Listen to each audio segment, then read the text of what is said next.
They found a black bear in the Chattahoochee Forest on Blood Mountain. Those are all real places. And the bear had consumed what they thought was about 70 pounds of cocaine. The bear could have really interesting behavior because it's high on cocaine. So yes, it's going to be real and as real as we want to make it, but we had a little leeway to play with the bear's behaviors because no one's ever seen a bear that's high on cocaine. That was sort of like the bear's superpower, if you will, you know, the magic that we could literally sprinkle onto our bear. I think the movie has 17 characters and 11 of them die. And every death couldn't be a bear attack. You know, we had to upgrade each death. I wanted to surprise the audience. I wanted to make sure that we didn't repeat ourselves, that everything built to something else. And it was really important to me that we show the fallibility of the humans in the story, that this bear is not the big problem here. The humans are the problem. One of the other things that's always going on in the movie is who has the information that the bear's high on coke and who doesn't. And because once you have the information, you know to be really afraid of the bear. And if you don't have the information or you don't believe the information, then you're in trouble.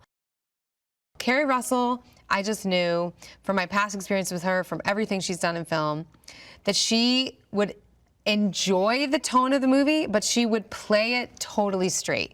And that you would just want to root for her and that the audience just loves her. I mean, who doesn't love Keri Russell? All the way back from Felicity, you know? And that she also was going to had the strength physically to do all the physical things in the movie and really be like an action heroine, which is something I love seeing her do, and she gets to sort of play with just enough in this movie. Ray Liotta is one of the best actors I've ever worked with. I'd worked with him on a small movie, The Details, many years ago. He came to set, he blew my mind. I mean, he's one of the all-time greats. I felt like it was a huge get to get Ray to come do the movie. I felt so lucky he remembered working with me. He knew, he trusted me from minute one. It was such a gift to me as a director, especially as a female director trying to make a big CGI action comedy movie. I mean, that he trusted me with everything and that he was so game for everything. And guess what? He's funny too. We all saw the same thing in the script. And you have to remember, this is not a script that everybody like reads and is like, that's a sure thing. You know? It's pretty intensely specific what this movie is. And I just felt like I never was going to worry about, you know, not being on the same page about tone or jokes, and that they were going to be very additive as producers in terms of pitching on the script and, you know, the characters and the casting and all that. I think they have impeccable taste.